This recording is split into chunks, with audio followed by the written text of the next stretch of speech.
राज्याचे सार्वजनिक बांधकाम मंत्री तथा लातूर जिल्ह्याचे पालकमंत्री शिवेंद्रसिंहराजे भोसले 30 आणि 31 जानेवारी रोजी लातूर दौऱ्यावर आहेत। याच दौऱ्यादरम्यान लातूरच्या जिल्हाधिकारी कार्यालयातील जनसंपर्क कक्ष आणि संविधान उद्देशिका प्रतिकृतीचे शिवेंद्रसिंहराजे भोसले यांच्या उपस्थितीत उद्घाटन करण्यात आले।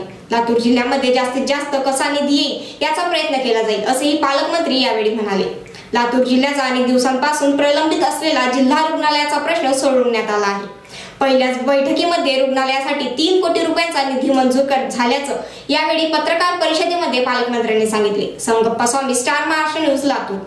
साधारण अतिरिक्त मागणी आपण जे 682 कोटी आपण करतोय। आता हा प्लॅन आपण जो केलाय तर यात काय काय नवीन गोष्टी घडल्या, वाढीव झाले, आपल्याला थोडीफार माहिती दिली आहे। आता आमचा प्रयत्न जिल्हा प्लॅनिंगकडनं हाच राहणार आहे, फायनान्सकडनं, की जास्तीत जास्त निधी आपल्याला जिल्ह्याला कसा मिळेल हा प्रयत्न आमचा राहणार आहे। कमीत कमी 150 कोटी तरी आपल्याला अतिरिक्त कसे मिळतील हा प्रयत्न माननीय फायनान्स मिनिस्टर अजितदादांशी ज्यावेळेला बैठक होईल त्या दिवशी आम्ही त्यांच्याशी करू। हा आमचा प्रयत्न असेल। मी असेल, माझे सर्व सहकारी आमदार असतील, आपले सहकार मंत्री माननीय बाबासाहेब पाटील असतील, आम्ही सर्वजण आणि खासदार सुद्धा सर्वांना एकत्र घेऊन सर्वांच्या मतदारसंघामध्ये जी कामं असतील ती डीपीडीसीच्या माध्यमातून कशी होतील त्यासाठी जो वाढीव निधी लागणार आहे हा प्रयत्न आमचा राहणार। उदगीरीतील सिव्हिल हॉस्पिटलचा पण आपला बऱ्याच तो एक विषय राहून गेला।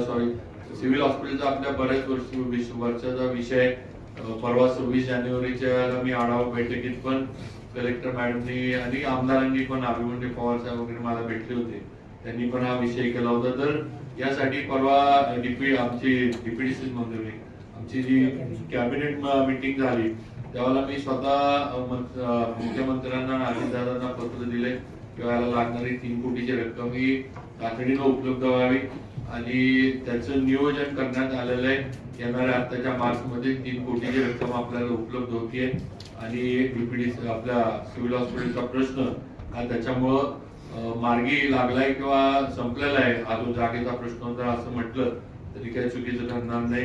त्यामुळं हे